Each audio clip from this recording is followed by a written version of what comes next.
microphone over here. Well, it was starting off Monday. Great. There's that funky like guitar music that comes on every Monday through Friday, live at 5 on the Evil FB Network YouTube. Check us out, subscribe. Of course, we'll join the Mighty Met 1490 AM as we usually do at the bottom of the hour. Hopefully we'll have Dr. Kelly Victory call in as we usually do on a Monday. As we hit the backslide into winter yesterday, June 21st, the longest daylight hour and the official kickoff of summer. Hot temperatures burning down LA again with toxic fumes this time. On top of the stupid train, the big bad director of the high-speed rail is afraid of Ashley Zavala of KCRA3, but did take a puff piece interview on that to explain the stupidity and the billions of dollars they've raked out of our pockets and into the world's, in the recorded history of humankind, most evil, stupid, ill-advised, and I should be using four-letter words, known as high-speed rail, the bullet train, which is not a bullet train, which does not go from LA to San Francisco, does not do 200 miles an hour, does not pass go, does not pass anything because it doesn't even run. We'll get to that in a moment. Of that, the toxic fumes going up for what, the 6th day of the solar panels burning on a warehouse. And we want to green solar panels and free energy. Holy bejesus. Look at that. It's 100%. Man, there's a lot of challenges with this whole solar thing, or batteries, and the amount of toxic chemicals. And if they light off, you talk about endangering health and lives. Had a big race weekend. NASCAR was down at the Naval Air Base in San Diego. Some exciting action down there. As you've seen on the front, we'll get to the flip of the week at the Dirt Cup in Skagit, Washington. The local USAC CRA guys and much, much more. Wow. What a absolutely fabulous weekend to kick off summer. As we did, there's the lead story of the day. I think that's Max Mintry in the 2X at the Skagit Dirt Cup. Let's back her up a tad. Hopefully, here we go. Oh, we thought. Wildly off of 4, rolls to a stop, safety crew. Ouch. There and good. Brad Sweet picked up, the big cat picked up the $100,000 win. Probably the biggest West Coast sprint car race we have left. Paying the big money out that. A lot of the high limit teams were out in that. Congratulations to Brad Sweet for that. And we need more high dollar races like that in competition out here on the West Coast like we used to have. We don't want to hopefully cling to the Skagit Dirt Cup as the last of the last. We want to get onto that. The NASCAR came back to Southern California after the destruction of California Speedway here in the IE in Fontana. Went down, but they strolled into the Naval Air Base, which is, well, maybe next to Ventura Raceway, maybe now, or Monaco, the most scenic of the atmospheres for racetracks there. It's absolutely fabulous. You're right on the beach of that. But it started off the truck race with the 18-year-old kid. Almost won it. 2 turns left, misses the corner of that. Then the O'Reilly series started off. And right off the get-go, our own California's Corey Day caught a manhole cover driving for the Hendrick Junior Motorsports juggernaut. Here we go. A feel for that. Look at this. Corey Day goes back out. Oh my goodness. Man. Oof. Yikes. There So he is. Wow. On top of having the manhole cover stuck in his car, and that took about an hour because they had to go re-weld it back on and that, almost hit the safety truck going on of that. Then they had the big one, like a Talladega crash, took out about 20 of them. Although the racing, I gotta say, was pretty competitive for a temporary course or street course on the Naval Airfield out there. It was pretty good. Then the Cup race was a big surprise. Actually, 23XI, Michael Jordan and Denny Hamlin's team, was looking to do 1, 2, 3. Tyler Reddick was out front, and then he got a flat tire, had a tire going down. His teammate, Corey Heim, won in only his 13th start. There's another kid, well, he's 18 or 19. I think he took the win in his 13th start. And Bubba Wallace was second. They were almost going to do a 1, 2, 3 finish for 23XI team. They've been hotter than a firecracker this year. Tyler Reddick's won, 5 races? Now Corey Heim, 6. Toyota's been killing it. I think Joe Gibbs has won 5 or 6. Toyota's been killing it this year on the NASCAR circuit. Seemed like some pretty good racing.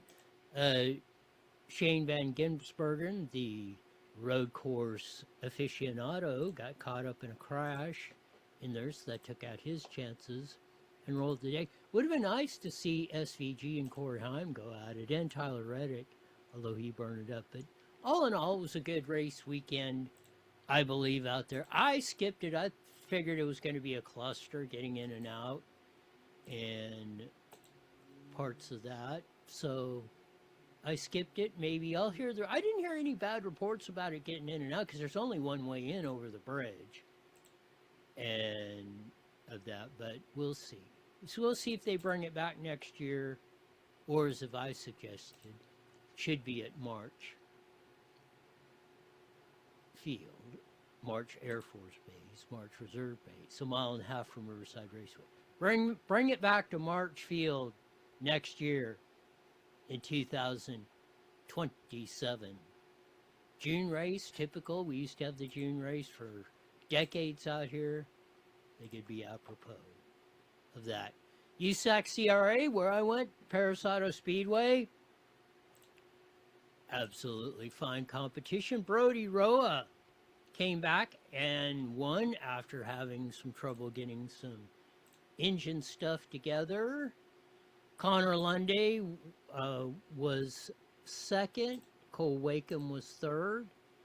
So there was some good racing out there, Paris Auto Speedway, last Saturday night, which was a excellent way to spend a Saturday evening. Hope everybody had a great, wonderful, thunderous weekend.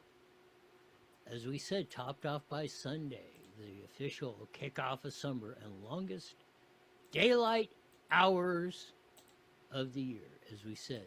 Now we're sliding down the dinosaur down to December 21st, the first day of winter, when we have the shortest daylight hours of the year. Get into this and much, much more. SEIU Union is warning of a mass exodus. Get into how our officials, especially the bullet train head, is afraid of Ashley Zavala, KCRA 3.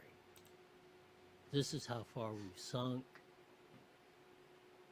Get into this and much, much more. Kelly Victory on the rest of today's show. It's time to bring back the Ronald Reagan Doctrine. First got in, air traffic controllers thought they were going to show they were in, we're going to strike. This is okay, we're just replacing your ass. SEIU Local 1000, the largest state workers union is warning of a big mass exodus if they have to come back and work in the office. Well, see you later. We'll find somebody else, probably at a lot less rate. Well, we just subcontract out all the SEIU public employee jobs. Here's the great Ashley Zavala. What do you think will happen if this does stay in place? July 1st, everyone has to come back. I feel like there will be a mass exodus. I feel like the state needs to be ready for a mass exodus. We have individuals who I think have been teetering retirement, who, look at this 4 days a week when they've been doing their job efficiently in a hybrid schedule, will probably send them into a retirement in some cases. I also feel like individuals who took jobs and live more than 40 miles away may have to really look at whether or not they're going to be able to keep those jobs. And so I think for families, like I said, there's the uncertainty can be a little scary. But nonetheless, I don't doubt that members where they have to will definitely do everything that they can to maintain their positions and to do the jobs that they. See you later. Hasta la vista. Adios. It's about time we, public employees, and don't argue with me, Franklin Delano Roosevelt, father of the New Deal, Social Security, all these social programs, champion of the left, George Meany, the first AFL-CIO president, both said do not let public employees unionize, because you can't negotiate with a monopoly.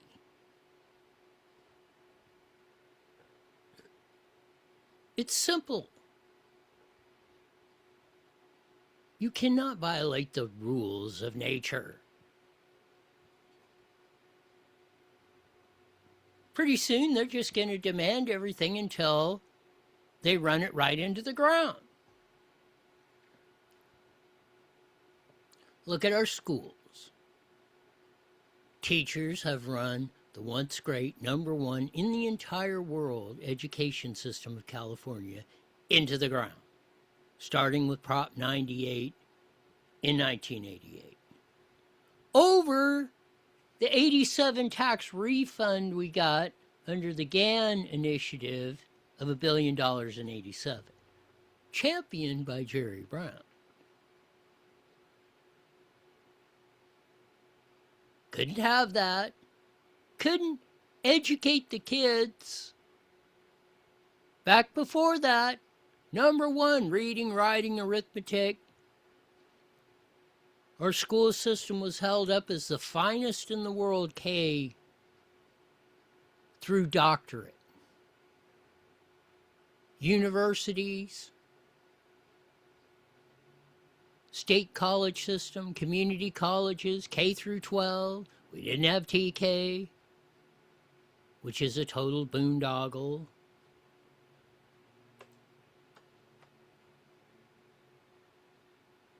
I say go for it. Don't want to work? Fine. Just like if you're Acme Hardware, dude doesn't show up, well, you know what? We found somebody who will. Good luck.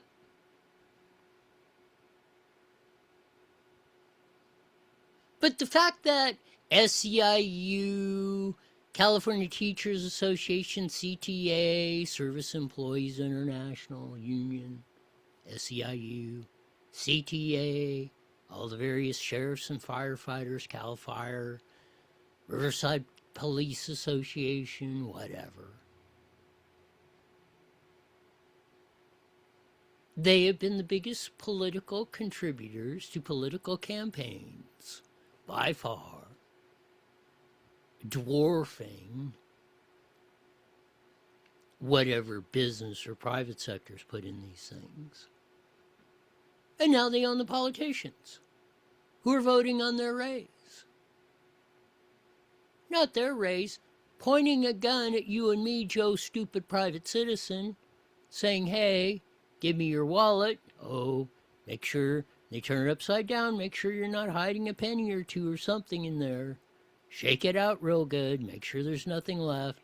Give it to me. And then you, dumb private citizen, go out there and bust your ass because we want to live like kings and queens at your disposal.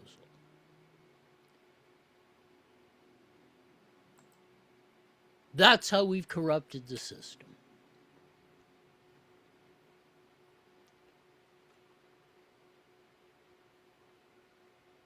And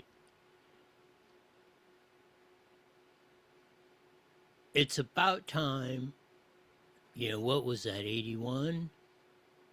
So what are you talking, 45 years ago?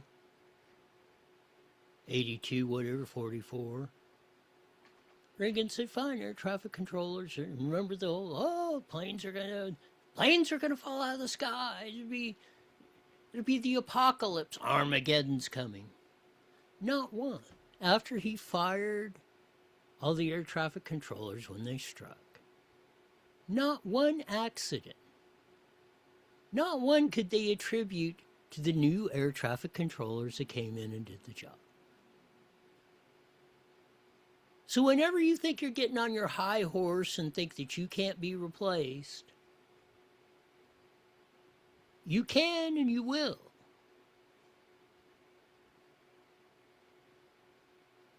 Because so far, no human being ever in recorded history of the earth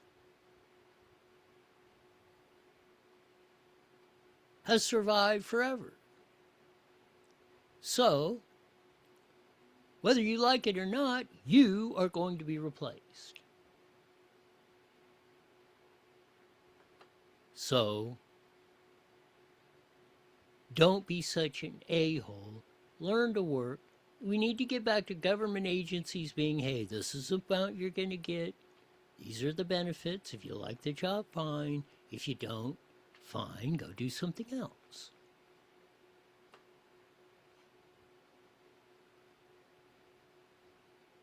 Karen Bass,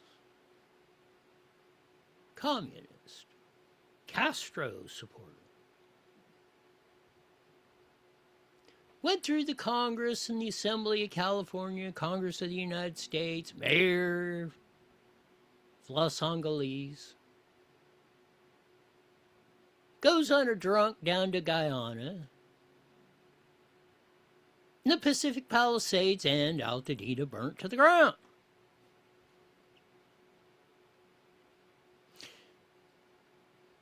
Well, now, another humongous fiasco, the Obama Presidential Library,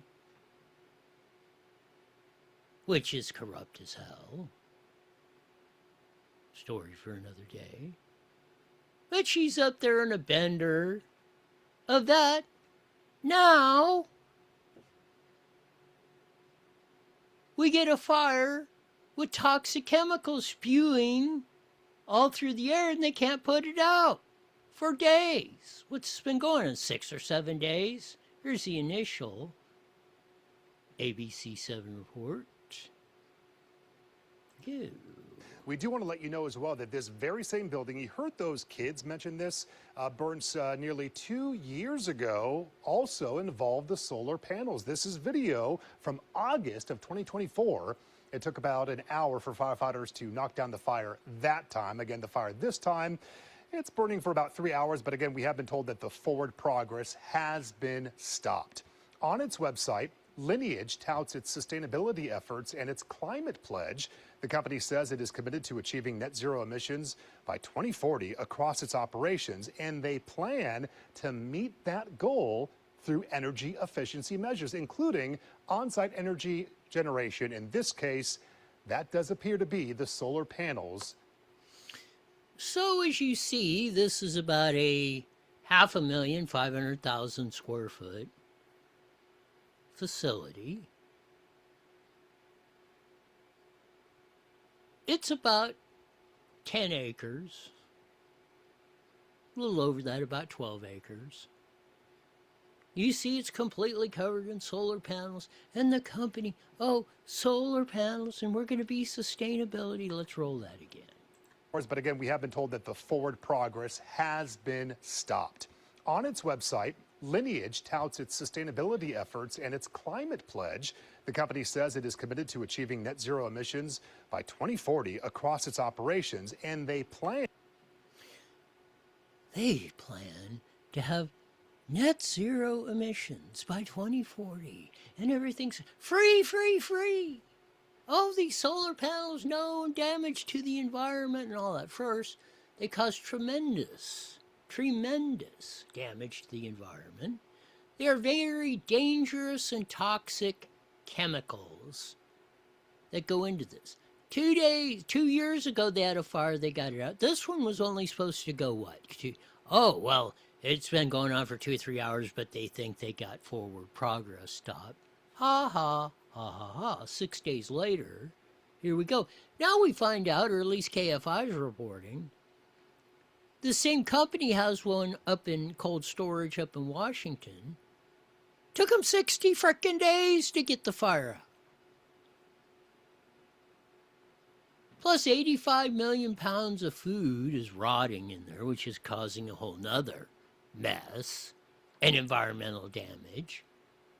And who knows what sort of pestilence and disease will flow from that, depending on how quickly they get. If this thing sits for 60 days, but sustainability and free and energy, and we're going to know that. That's why the lithium and all the dangerous chemicals and the cobalt and the copper and the nickel and everything else that goes into building these solar panels, once they light off, they're almost impossible to put out. Anybody that's machined magnesium or worked around it, or if it's caught on fire, you cannot put it out, or it's very difficult. Go back to the 64 Indy 500 crash of Dave McDonald burnt to the ground in Mickey Thompson's magnesium special. Once the magnesium lit off, it was sayonara for Whittier's Dave McDonald. He burnt to a frickin' crisp. So all this, we're going to sustainability in 2024 and all this crap they're feeding you, is that, on top of that, Karen Bass is drinking it up heavy in Chicago with Obama and the crooks over there.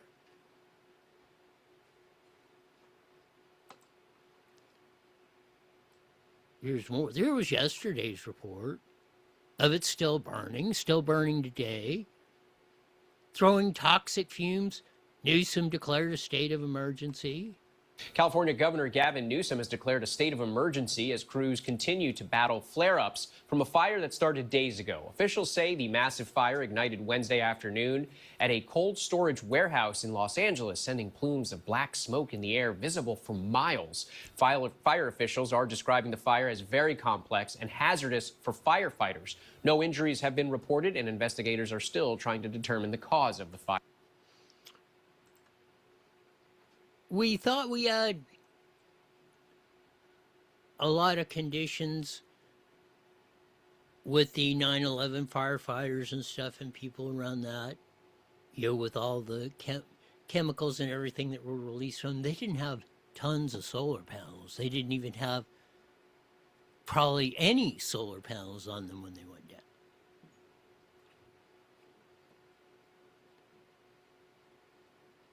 We put them into our schools and the parking lots and on top of the school buildings.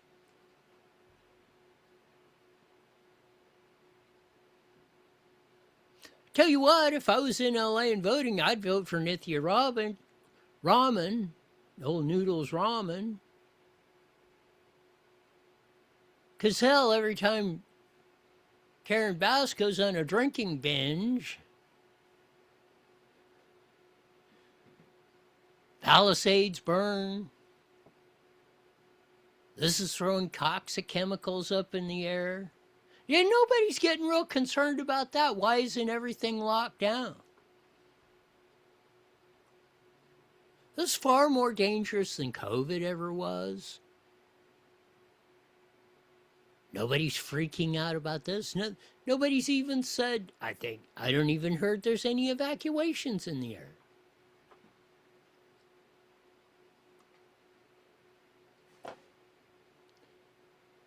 I don't know. Some of the craziest, most ridiculous stuff we have ever endured.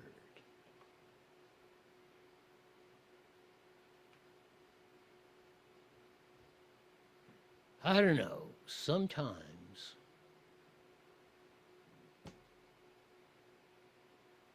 you just got to reach for that roll of duct tape and start wrapping your head so it doesn't explode. Here's another one. High-speed rail.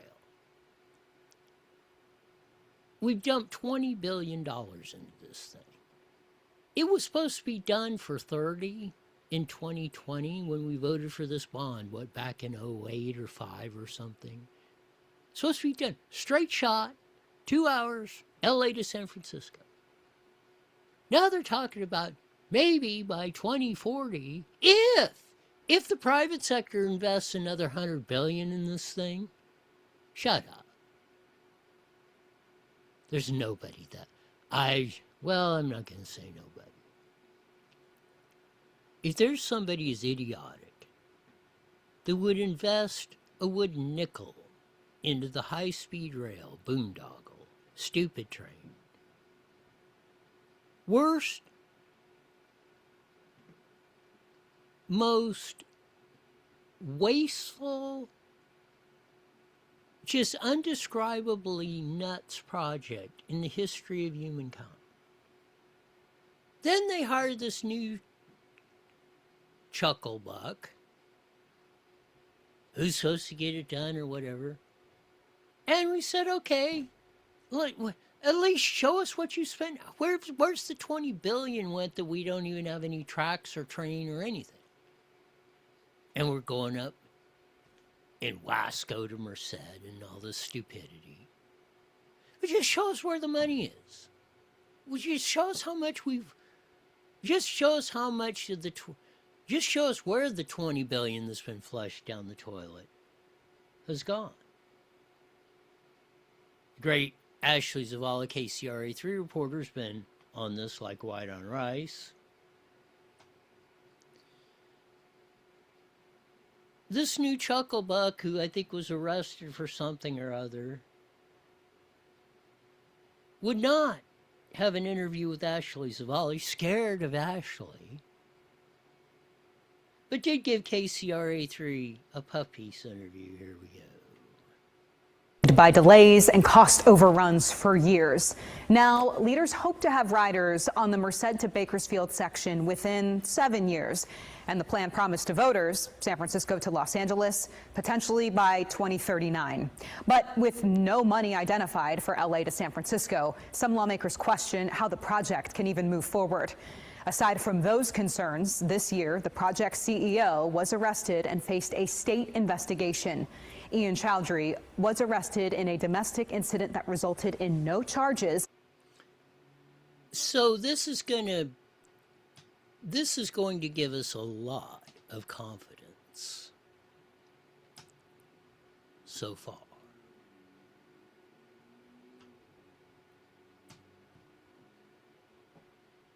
Ian Chowdhury, arrested. Well, he hasn't faced it on a domestic incident. Hasn't had any charges so far. You. He was also placed on administrative leave after it was made public that his fiancée works for a company that was awarded a contract with the high-speed rail. Chowdhury was cleared and is back to work on the project. We've been asking to...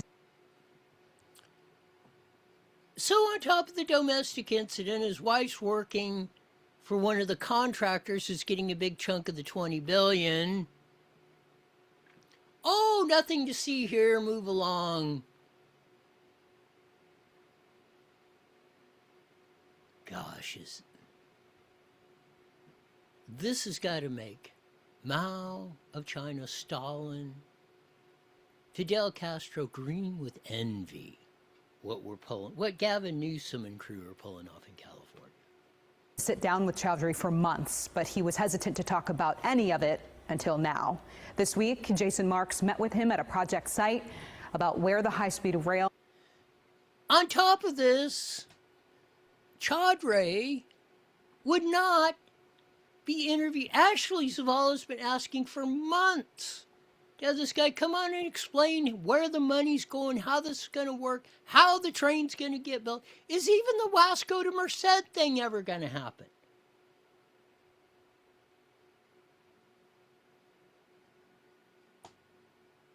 He's ducking Ashley Zavala. They had to get somebody else to do the interview. Here we go. Moves from here. Here's part of their conversation. So it's moving along. It is moving along. I'm super excited. Look, all our design concepts now are in line with what the Europeans and the Japanese have done. This took us a bit. Took us about a year to streamline all the processes. A year? Who in the hell does he think he's kidding?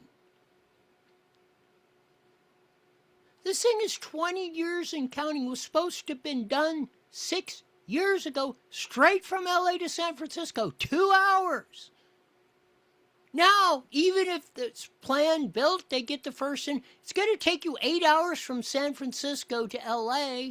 You can drive your own car, probably at the speed limit of 55 or 65, and get there from LA to San Francisco in that. It's not a bullet train. It won't go 200 miles an hour. It won't pass go. But of course, we had the Japanese who's actually done this. They came out here and left. They said, you people are absolutely stupid. We can't take this much stupidity. You'll never get this thing done. We don't want the stink of this on our hands. We're going back to Tokyo. Sayonara. See you later. Adios. Hasta la vista. Goodbye. You Californians are morons. Doing optimize as much as we can. My goal is to let public see we can build it, we run the trains, and then we go build more. Public had lost some confidence in the program because of the reasons.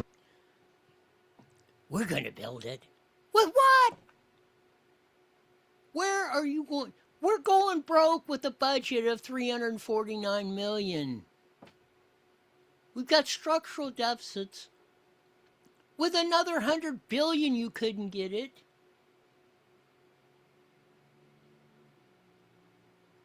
To just blatantly... This reminds me of the Joe Azuzu commercials. It should have he's lying. Because we all know this is absolutely insane. We spoke about earlier. But if we talk more to the people and let them understand what happened and what's going to happen next, then I think this public support will continue. And I'm not here to ask you about the incident a couple months ago, but do you regret not going to the governor's office and letting them know what took place? I am focused on this program. This is really what I'm trying to talk about and communicate with the administration, with the legislators. So I'll continue to do what I'm here to do, which is to build this program as fast as we can. Are you concerned? Build it as fast as you can. How? You have no money. Trump cut off the federal funds. There's no money in the state. You blew through the bond money that we had. What do you do now? How do you build it?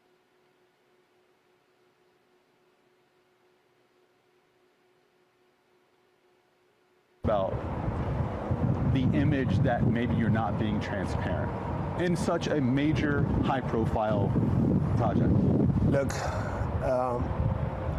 if somebody can come and tell us what is the information they're looking for that we have not provided, that we have it, I will be more than happy to discuss about that. Ashley Zavala, 10 million people have asked, where the hell's the money at? Show us. What the hell are you talking about? Why not? I mean, we improve every day. We have improved the entire design concepts. We have improved the way we are going to deliver. If there is improving the design concept. The design concept was 2 hours from LA to San Francisco. Now you're talking about 8 hours. You get on a bus from San Francisco, you ride it to Merced. You get on the bullet train, you go from Merced to Wasco, which is maybe a third of the trip. And then from Wasco, which is north of frickin' Bakersfield, you get back on a bus and go to Los Angeles. You couldn't even make that in 8 hours. Like you said, you can drive probably at the speed limit and get to San Francisco in less time.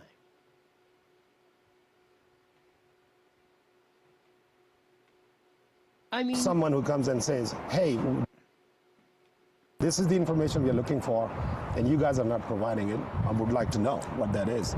However, I would say this, everything we do, every penny we spend, it's posted on our website for public to consume.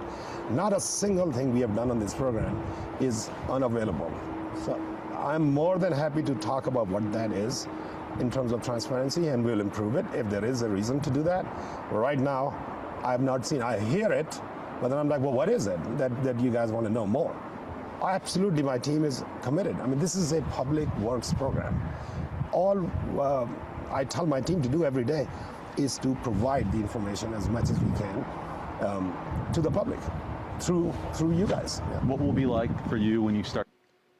Through you guys. Ashley from that TV station has asked for eons, and you still will not come on with her.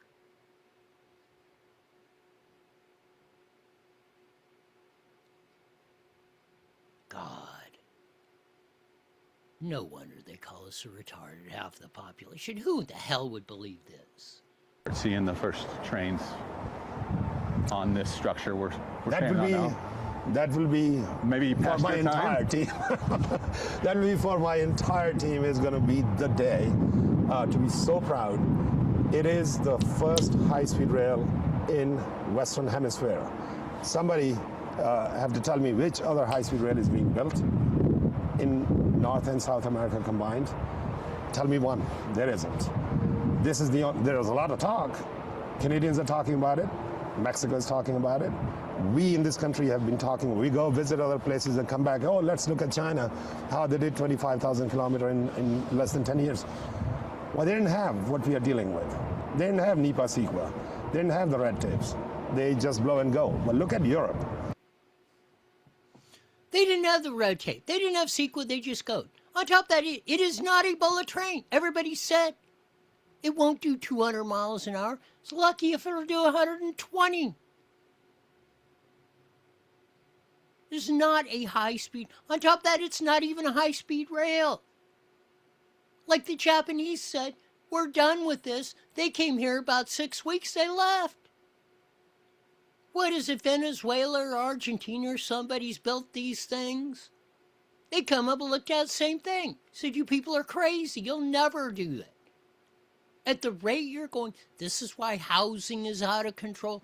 Oil and gas are ridiculous around here and everything else. It's why our communities burn, our cold storage facilities burn, this whole climate con, solar energy is going to save us, all this crap. Imagine if your house catches on fire with those solar panels.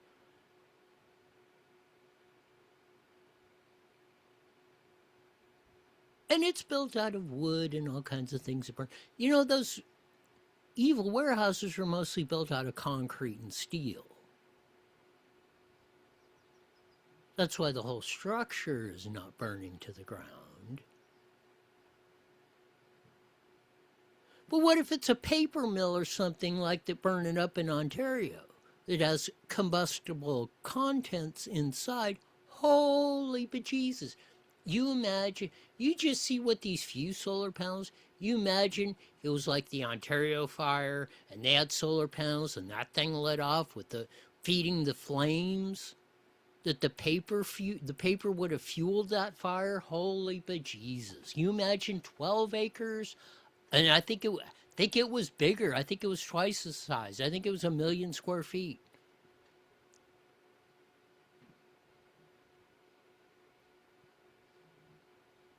The environmental disaster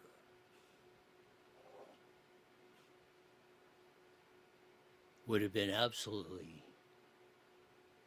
flippin' incredible. While Karen Bass drinks it up in Chicago, while Los Angeles burns again.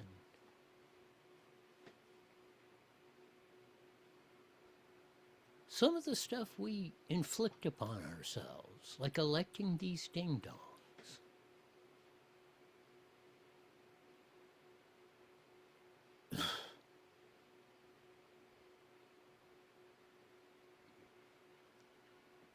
You would think we had evolved into the human species with enough intelligence not to destroy ourselves like this.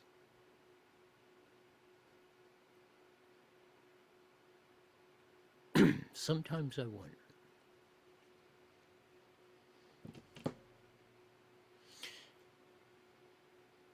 But hey, we're into the summer season of fun and frivolity.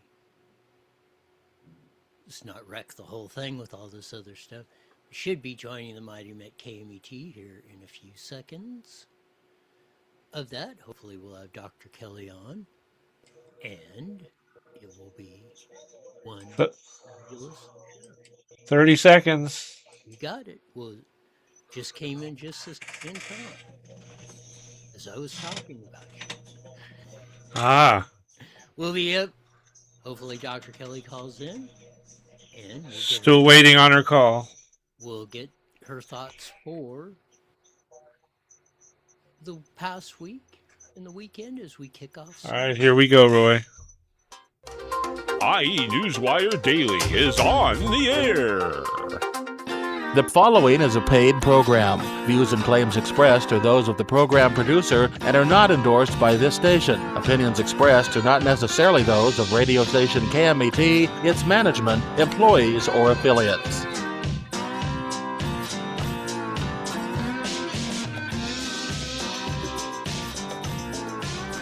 There's that funky slide guitar music that comes on every Monday through Friday, live at 5:30 on the Mighty Met 1490 AM, broadcasting all over the Inland Empire in the aforementioned AM band. Join our vast video audience on the Evil FB Network YouTube. Check us out, subscribe, type in IE Newswire, do all that good stuff. What a weekend. First day, we're on the downhill dinosaur slide from summer to winter. Yesterday, Sunday, was the first official day of summer, longest daylight hour of the year. So now we're headed to December 21st, the first day of winter, the shortest daylight hours of the year. Kicked off with a great weekend here in Southern California. The NASCAR came into the Naval Air Base. It looked like a pretty successful weekend down there for that. On top of that, the weather was absolutely perfect. Hopefully, gas prices are coming down, even though the stupidity of California will keep them higher than the rest of the nation. We went through the bullet train and the yo-yo who's running it, who's afraid of Ashley Zavala, and tried running another con on us. Of how in the world he's focusing on is building the bullet train. It's not a bullet train. It won't go 200 miles an hour. It won't go directly from San Francisco to LA and all that. And they're still trying to come up with that. And they say, well, now we're going to have to get $100 billion from private capital. I'd like to see the stupid idiot that would put a wooden nickel into that project. Holy cow. SCI Union is threatening, oh, you're going to have a mass exodus from California if we have to go in and actually work. I say, follow the wise Ronald Reagan when he fired the air traffic controllers. You don't want to come to work today? Fine. We'll get somebody else in who can. We need to break the public employee union juggernaut before it runs California and the rest of the country and the world right into the freaking ground. They will bust us economically if we keep this up.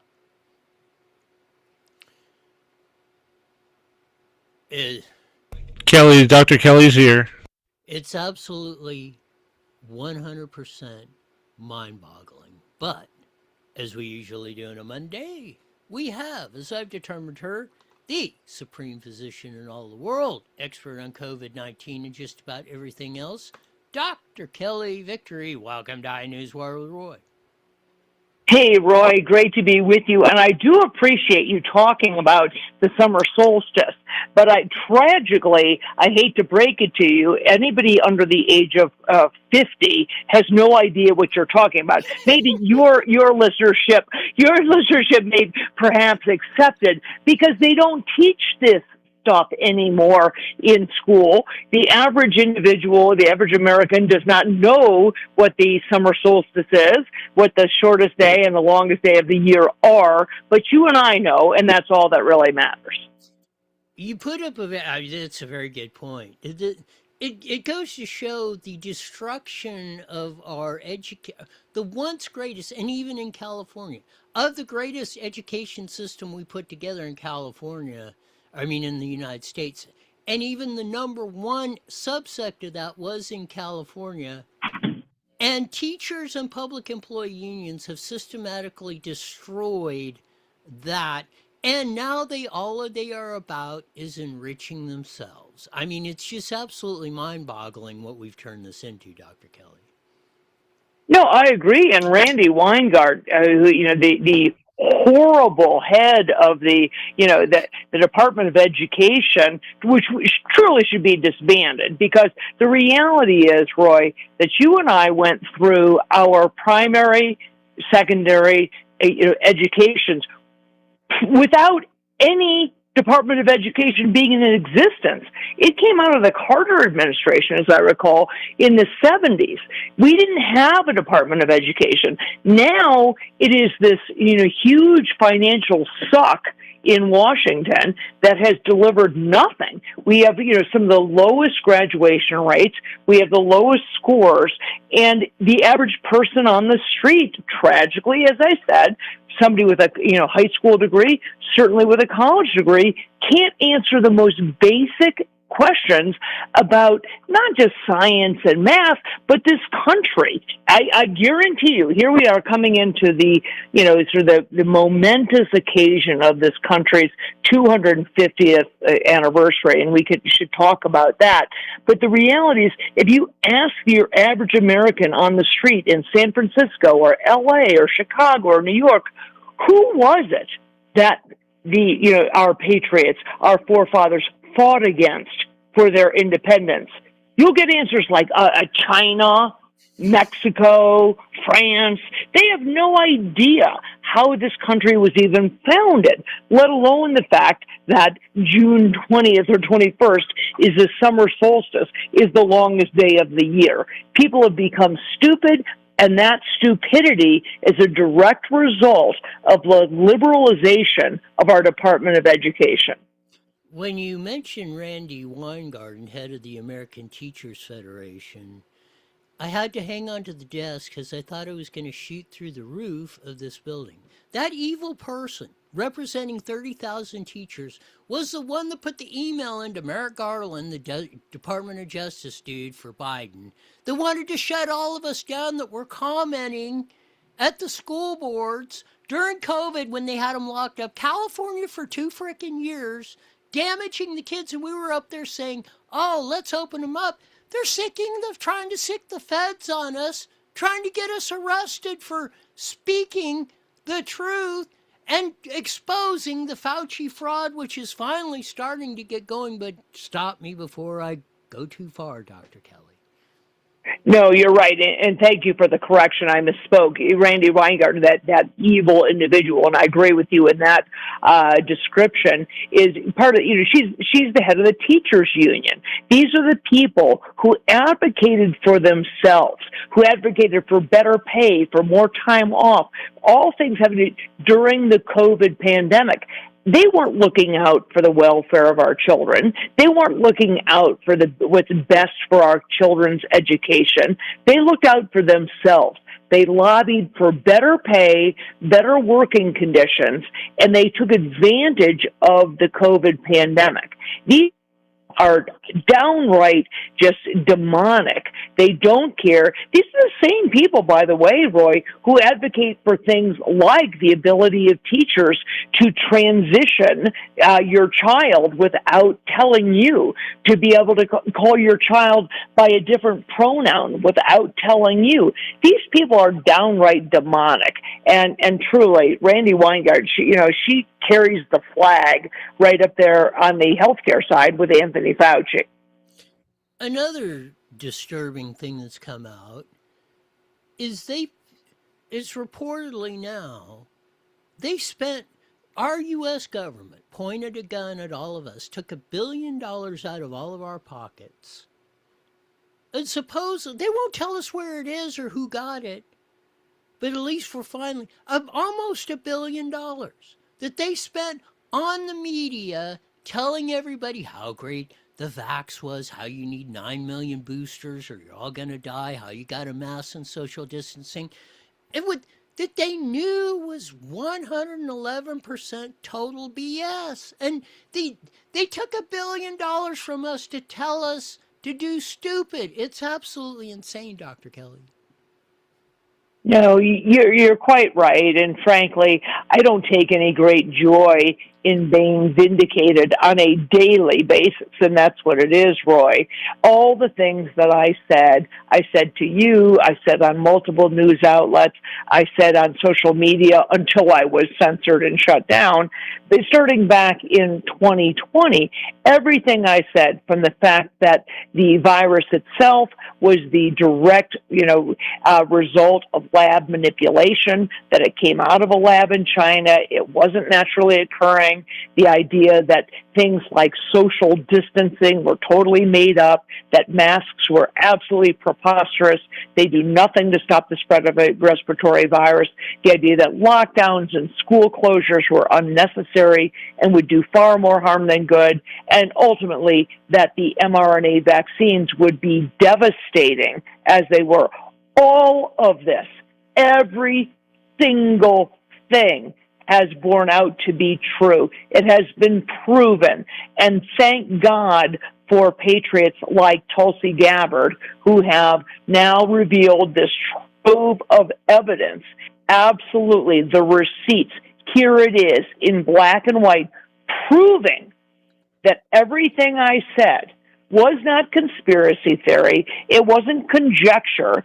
It was absolutely, provable that this is what was happening. Now, will that translate into people like Anthony Fauci and Deborah Birx being prosecuted or held accountable? I think not. But the reality is, you are quite right. They took billions of our taxpayer dollars to shove down our throats a narrative that was a big fat lie, and they knew it when they were saying it. This wasn't a mistake. These were lies my government told, not mistakes my government made. They knew it. They destroyed the economy. They destroyed the lives and livelihoods of millions of people in this country, let alone around the planet. And our children and frankly, our economy will take decades, frankly, to recover. I was never so proud of Tulsi Gabbard on her way out, releasing all those documents. And I think she'll be back as soon as her husband, hopefully he recovers or beats the cancer diagnosis of that. I'm almost certain we haven't heard the last of her on that. But then again, now we have this whole Bill Pulte deal coming on, that they're all getting all the establishment is getting all teed off about him taking over her position. I wonder what the hell else is sitting in their DNI, the Department of National Intelligence, that they want covered up, or that they're afraid that's going to come out. Because why would you? Pulte's already in the administration. Why would they be so? They didn't like Tulsi Gabbard. Now they're having a total freak out on Pulte. It makes me wonder what in the heck is really going on, Dr. Kelly. Well, I agree with you, number one. Tulsi Gabbard is a great patriot. I really think that she is a stellar politician. I would have loved, frankly, to have seen Trump pick her as his VP candidate. Not that I don't like J.D. Vance, but I think she would have pulled in a lot of people and helped to balance out the ticket.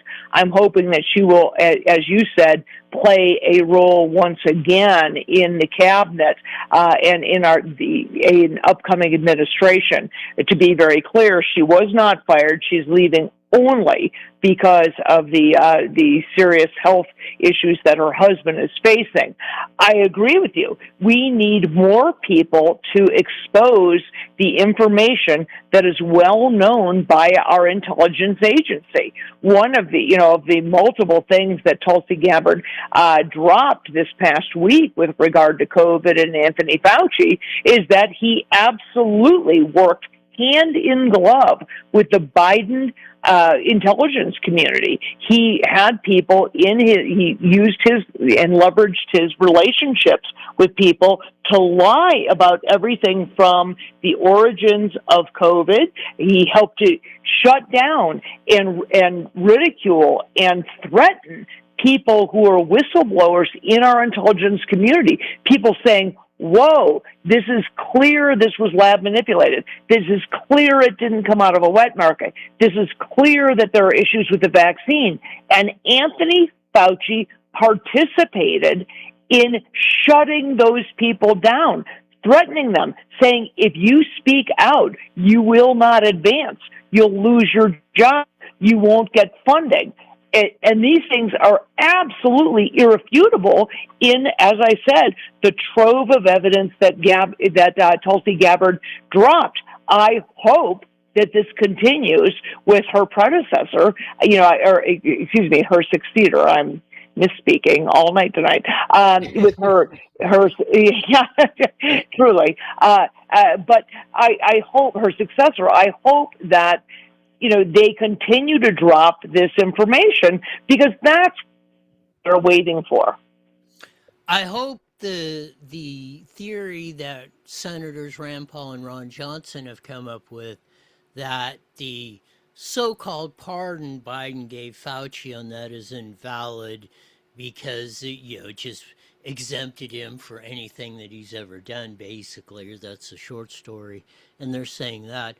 I think Trump needs to test that 100%, is to charge him for crimes of all this and the cover-up and with all the new information. And what else is still in there? Like I say, why are they fighting Pulte so hard? Why is all the establishment so afraid of him and wanting this other guy in there like, oh, we'll confirm him like yesterday, just like that? Pulte, no, we can't have this. We can't have anybody looking under the hood, if you want to bring back the old Ross Perot deal again. I hope Trump really takes that to heart, and Todd Blanchard, whoever in the DOJ, charges Fauci, and let's get it on. Let's put it to the test if that pardon by Joe Biden is really valid, Dr. Kelly. I agree. And with regard to Pulte, I think what you're saying is spot on. They know or fear that he is going to continue to release these documents that Tulsi she's already started. She started doing the whole thing with regard to the origins of COVID, then continued with absolute receipts about the perjury and the abject lying and corruption of Anthony Fauci, and I think they're concerned that Pulte is going to continue with that. Whether, look, I'm not a lawyer, I'm not a constitutionalist, I can't speak with authority about whether or not the auto pen pardon by Joe Biden to Fauci will stand. But you and I both know it sounds absolutely preposterous on face value. How do you give somebody a pardon for anything you did before, anything you might do in the future for a period of time that is undefined? I mean, it's absolutely ridiculous. It's giving this sort of blanket immunity to somebody is really smacks of something that is nefarious. And I'm hoping that they do push it. I'm hoping that between Ron Johnson, Rand Paul, and Donald Trump, they say, you know what? Let's try this. Let's run it up the flagpole. At a minimum, Anthony Fauci's, 79, 80 years old? At a minimum, they can really ruin the rest of his life. And that would be pretty good for me. Oh, man. Another theory I have is, and I think Trump's on the deal, because, and it has kind of to do with this Pulte situation in FISA and Save America Act. Pulte went in and said, hey, he went right as told he was going out at a meeting with her and says, hey, where's this list? Anybody else need firing? I think that's, out here, the DNI. My other thing is, even Trump's for this FISA thing, which I'm totally against, and they shouldn't renew it. But if we're going to get it, at least Trump's putting it on. Hey, if you want me to sign it, let's get the Save America Act. Let's do that. I'm saying, hey, if we get the Save America Act, maybe we can get at least some halfway decent or halfway honest elections. We can get some people in there that's going to change all this stuff, like spying on Americans or stuff. Politics, you never get 111% of what you want. But we have the opportunity to fight another day. At least Trump is giving us that opportunity with getting the Save America voter ID, same-day voting thing going and tying it to this instead of letting the establishment shove all this crap down our throat, Dr. Kelly. I agree. And one of the things that people might want to look at, Roy, is the fact that you take somebody like a Tulsi Gabbard, who I think did an outstanding job as the director of national intelligence, or a Bobby Kennedy, at the head of HHS. These are people who were long-time career Democrats. They left the Democrat Party. They left the Democrat Party because the Democrat Party, they would say, left them. They lost their way. I think really the future of great politics, the future of a great country, the future of the next 250 years of this republic, if we can keep it, is to have a breakover of those people who are the moderate Democrats and those people who are true Republicans. In other words, jettison the progressives and jettison the rhinos, because neither of them are leading us down the right path. And stick with the Donald Trump agenda, stick with the Make America Great Again agenda, the America First agenda, and that incorporates many, many, many moderate Democrats. And I think that's what people need to look at as they're looking for what are we going to do in the next 250 years to keep us afloat, because it's not the Zoran Madanis and the AOCs and the Karen Basses who are going to lead us down the right path. It's people, even former Democrats like Gabbard, like Kennedy, who will lead us down the right path and will truly keep this republic afloat. That's the future of America. I talked to a lot of guys on the inside who've studied this a lot. You can cut across all party lines. Today in politics can change in a heartbeat. The strongest ticket right now across any party lines is J.D. Vance, Tulsi Gabbard in 28. Got about a minute left. Anything else our audience should know? Go.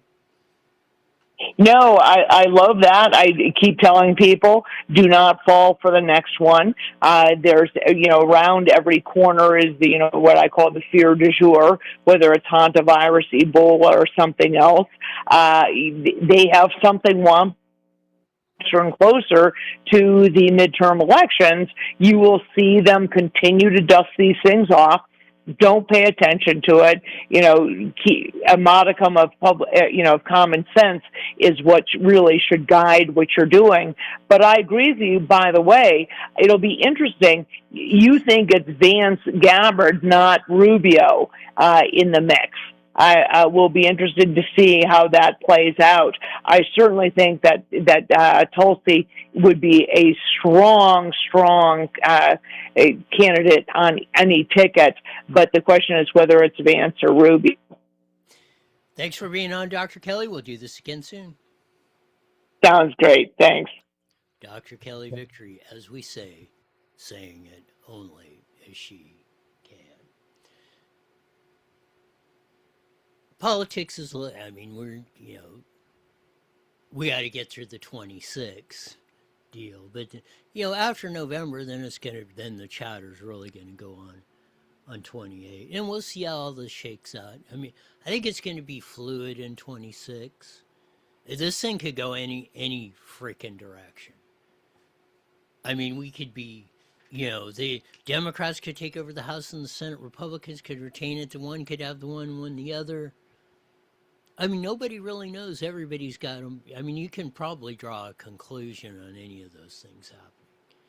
But like I say, as we sit today, you can talk to pollsters, political pundits, guys that study this. They'll tell you across the board, all the way, the strongest ticket right now is J.D. Vance, Tulsi Gabbard in 28. And I wouldn't necessarily, I think that, to me, that sounds like a good one. I really like the way J.D. has, even though I've been skeptical of him because he was an ever-Trumper. I really like the way he's been since he's been vice president. Well, since he came into the Senate in 22. And since he's became vice president, I think he's really got a level head. I've liked the communications and all of the stuff he's done trying to get the Iran thing settled. I think he was one of the leading voices of not going in, but hey, we can't put the genie back in the bottle. But I still have, based on his past, still have that jaundiced eye on him a little bit. Same with Tulsi. I mean, her economics were terrible, even though she was great on foreign policy and immigration when she was in. But she's came around on the economics part, and still maintained a good outlook, or a proper outlook, on the foreign policies and immigration. So I think a Vance Gabbard ticket would be very, very formidable going forward. But we got a lot to look forward to and a lot to deal with before that. But there's going to be bumps in the road. There's going to be great days and opportunities to look forward to. Summertime's upon us, like we said, even as some of the stupidity we have to deal with can take this to the bank. Nobody in the recorded history has had it as good as we have today on planet Earth. So